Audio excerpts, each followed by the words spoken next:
Mehmed II, known as one of the greatest or the greatest Ottoman Sultan. His great grandfather was captured by none other than the Timur. Yes, the Timur. And after that, his empire was about to end. But then Mehmed came and took over Constantinople, the city which the Ottomans and the Arabs could not take over since of so many long years. So today we're gonna talk about Mehmed II, and I'm gonna explain his full life and his full history today. So without further ado, let's begin.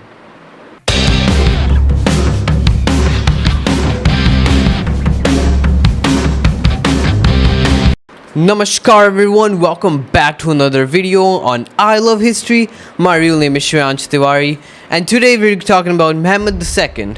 So who was this guy? This guy was the Ottoman Sultan from 1451 to 1481. But we're here to talk about his life. So before that, we'll need to get some background, okay? So we're going to start from 1402. The Ottomans were under Bayezid. He was the great grandfather of Mehmed II. So Bayezid, he was about to conquer Constantinople. Constantinople, ancient Greek city thing. It's pretty significant in history. It was the capital of the Eastern Roman Empire, which is like the successor of the Roman Empire. So great historical significance. So Bayezid wanted to capture that, but his plan got shattered when Timur, yeah, that guy, Timur. If you want to know more about him, I made a video of him over here. So Timur, this guy comes and attacks him, and he literally captures Bayezid in battle. And Bayezid, he dies in 1402, and after getting captured. So now Bayezid's sons started quarreling between each other on who to become king. So one of his sons, Mehmed I, not our main character Mehmed II, this is Mehmed I, his grandfather. So Mehmed I, he becomes the king. He ruled from 8 years. Okay, so the civil war happened from 1402 to 1413. And then Mehmed I, he became the king in 1413. And till 8 years, that means till 1421, he was the king. So he tried his best to keep the empire together, because after Timur's invasion, the empire was basically broken. It was shattered, and the situation was really bad. The Ottomans could have ended at that time. So that guy held it together, but then he paved the way for his son to become the king, and his son was Burad II, aka the dad of Mehmed II. So Burad II, oh, I'm sorry, his name is Murad, not Burad. So Murad II, he becomes the king, and he does actually pretty good stuff. He consolidates the empire, and he kind of makes it strong again. So one famous incident of this guy is in 1444, this guy retired and made Mehmed II the Sultan when Mehmed was around 13 years old. So why did he do this? Because Murad's eldest son died. He was so sad. And then there was a war going on with a massive crusade of the Europeans. And so he returned later on and defeated the Europeans. So that's what Mehmed II's dad was like. But then Murad II, he dies, and now our main character for today's video, Mehmed II, who was 19 years old, becomes the Sultan. So from now on, I'm only gonna say Mehmed, okay? Oh, I'm gonna refer Mehmed II as Mehmed from now, right? So Mehmed II, this guy was 19 years old, and his eyes landed on Constantinople. He wanted that. Since the Islamic world tried numerous times to conquer Constantinople but failed, Constantinople, a 1,000-year-old city, was still standing. But Mehmed II, instead of rushing and like without planning and with overconfidence, like the earlier rulers who tried to take over Constantinople, Mehmed II did something. He thought this through. He made a proper plan and took his time to make a plan, and then he attacked Constantinople, and well, he succeeded. And the ruler of Constantinople, he died in battle, unfortunately.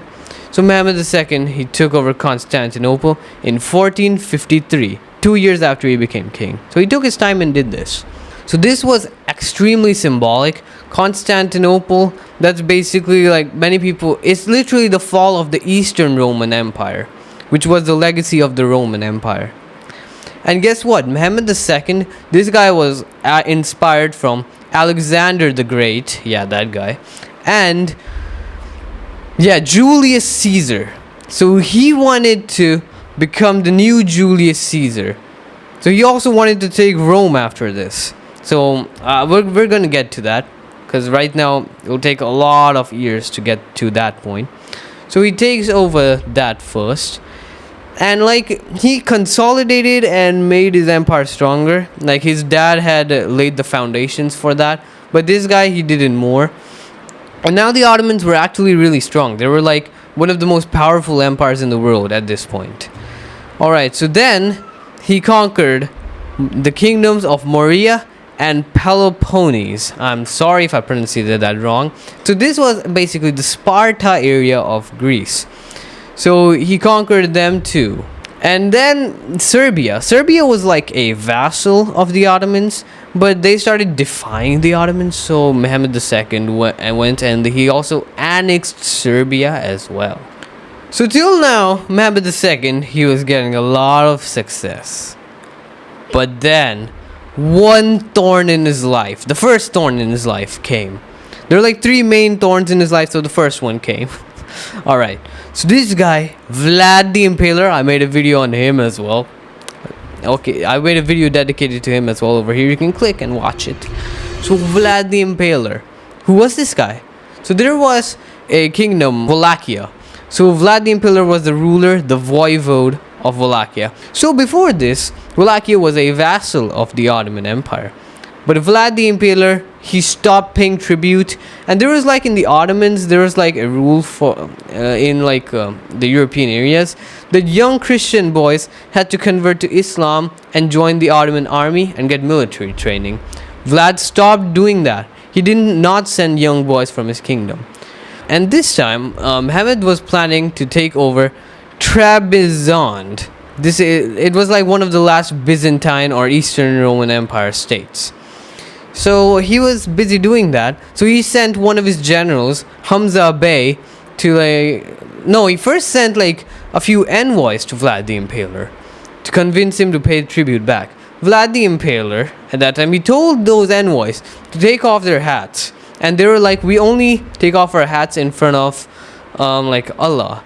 So Vlad the Impaler got angry and he impaled the hats to their head. So Vlad the Impaler was like, oh, so now you'll never take off your hats. So yeah, Vlad the Impaler was that kind of guy, yup. So then Mehmed was busy, right? And so Mehmed sent his general, Hamza Bey, to confront Vlad. He sent an army with him that if situation gets worse, then like fight Vlad, or imprison him or kill him if situation gets worse. But then Hamza Bey, when he was going there, he got ambushed by Vlad's forces, and he and his army was killed by Vlad. Vlad later on, in 1462, he like went across the Danube in a rampage to like defeat Mehmed II's forces over there. He openly defied the Ottomans, and there he killed like around 24,000 Ottoman troops, and he wrote that message to the Hungarian king. So why didn't Mehmed II do anything during this time? Because in 1461 he was busy fighting the Trebizond. So he took over that kingdom in 1461 as well. So Mehmed II, he did that. But then he saw what Vlad the Impaler was doing, and Mehmed II, he had enough of this. He took an army of like around 150,000, and the goal was to defeat Vlad and make Wallachia a vassal again. So Mehmed II, he went with his armies there, and then he like camped at night one day on I guess 17 June 1462, and there Vlad did the unthinkable. Vlad the Impaler in night with like around 20,000 men, he ambushed, he like infiltrated inside the camp, and he was really close to actually kill Mehmed II.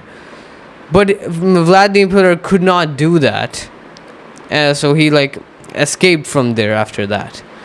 So the next day, or like a few days later, the Ottomans were now gonna march on, like they were gonna pursue Vlad. But there, in the forest, they saw the same 24,000 Ottoman troops impaled by Vlad the Impaler. So the Ottoman morale immediately collapsed, and they returned back. But like Vlad the Impaler had fled to like the forest, and his intention was to go in Hungary, and he did. But so Mehmed, he went to the capital over there, Tagoviste, and made Vlad's brother Radu III the king over there, or voivode. So now Wallachia was a vassal, and when Vlad the Impaler went to Hungary, the Hungarians imprisoned him. They didn't want more chaos. So Vlad's threat was gone for now. So Mehmed II, he was chill now. It was great for him now. So then he conquered Bosnia in like 1463, and then there was Venice over here and a lot of islands. So Mehmed II, he did not focus just on land expansion. He also improved the Ottoman navy a lot. He wanted all of these ports and islands under the Ottoman Empire, so he waged a war right now against Venice and a lot of allies of Venice.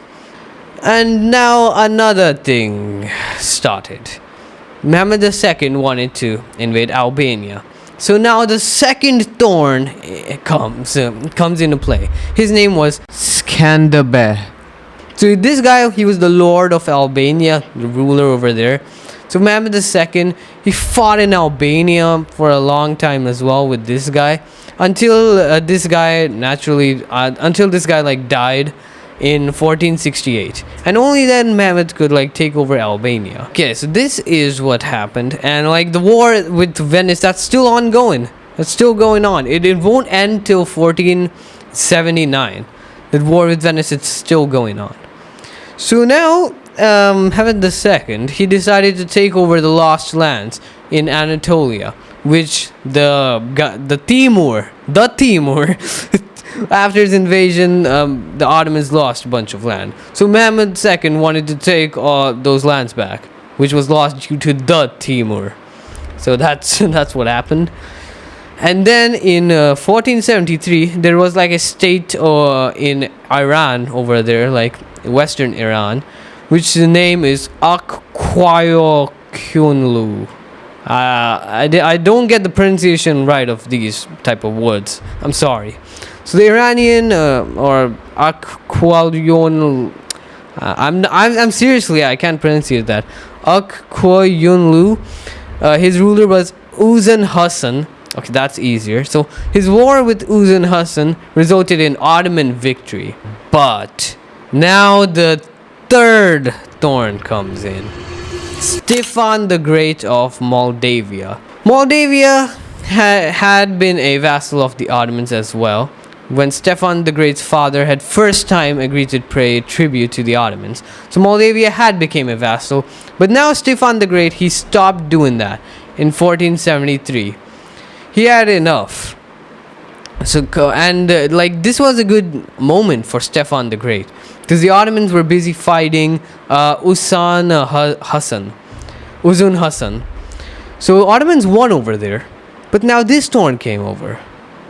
So then Mehmed II decided he had to get rid of Stefan the Great and make him bow. So he went and waged a war against Stefan the Great, in which he had a few victories, but there was one of the most devastating Ottoman defeats, the Battle of Vasulai, in which Stefan the Great defeated them. So the war ended in 1476, and the result was basically now Stefan the Great was independent, so Ottomans could not subdue them. So Stefan the Great was the only guy who was the only guy of the three problems for Mehmed II who did not fall to Mehmed II. Stefan the Great would outlive Mehmed II. He would die in around 1506. So Stefan the Great outlived Mehmed II, but there are more achievements of Mehmed II left to cover. But another thing happens. Stefan the Great helps Vlad the Impaler, who's right now imprisoned by the Hungarians, to regain the throne of Wallachia. And he does. Vlad the Impaler, so now Wallachia is independent again. Which is great for the Ottomans. So the Ottomans, but then Vlad the Impaler dies in late 1476 or early 1477. Why? We don't know. Some people say there was an ambush. Some people say he was assassinated. They were Ottoman spies had a role in his dying. But whatever. Vlad the Impaler died. So Wallachia was again under Ottoman vassalship. So that was great for Mehmed II. Not for Stefan the Great. That was bad news for Stefan the Great. And by the way, Stefan the Great and Vlad were actually cousins. Yup. So now Ottoman Sultan Mehmed II, he decided that now he focused more on the ongoing war with Venice. Yeah, that's still going on, in which he wanted to expand his naval power and stuff. So he wins in 1479, takes over a lot of islands, a lot of ports. Victory for Ottomans. So Mehmed II, he achieves that as well. And now he decided that he's gonna take over Rome. Yup, the same Rome of the Roman Empire, because he was heavily inspired by Caesar, and I think he also got the title Caesar of the Ottomans, something like that. So he prepares an invasion of Rome in 1480, and he even sends a few of his commanders to Italy and wins a few times, but due to shortage supply, those guys come back to Albania. With Mehmed II, he was still preparing to invade Rome, but then he dies. Yeah, he dies. In history, all of the great rulers, they always die before something big is about to happen. Well, not all of them, but this happened many times. So he dies in 1481. But his legacy, he conquered a lot of land, and he is known as one of the greatest Ottoman sultans. Okay, so he might sound really great to you, but there are a few dark sides of him as well. So during the Ottomans were the biggest hub of slave trade, and they did convert non-Muslim populations like the Christians a lot, and their campaigns were brutal as well, in which they mercilessly killed a lot of people and converted them. And jizya tax was a thing in which non-Muslims had to pay tax for not being Muslim. So they had to convert because the tax was so high. So those are some dark sides of the Ottoman Empire as well. But overall, Mehmed II, he was a great conqueror. Yeah, so that's pretty much it for Mehmed II. Oh God, this video is long. It's almost 20 minutes long. I thought this would be 10 minutes long, to be honest. But it's 20 minutes. So guys, that's it for today's video. I hope you enjoyed this video and learned something new. So guys, that's it for today's video. Bye bye. Have a nice day. Shreyansh Tiwari out.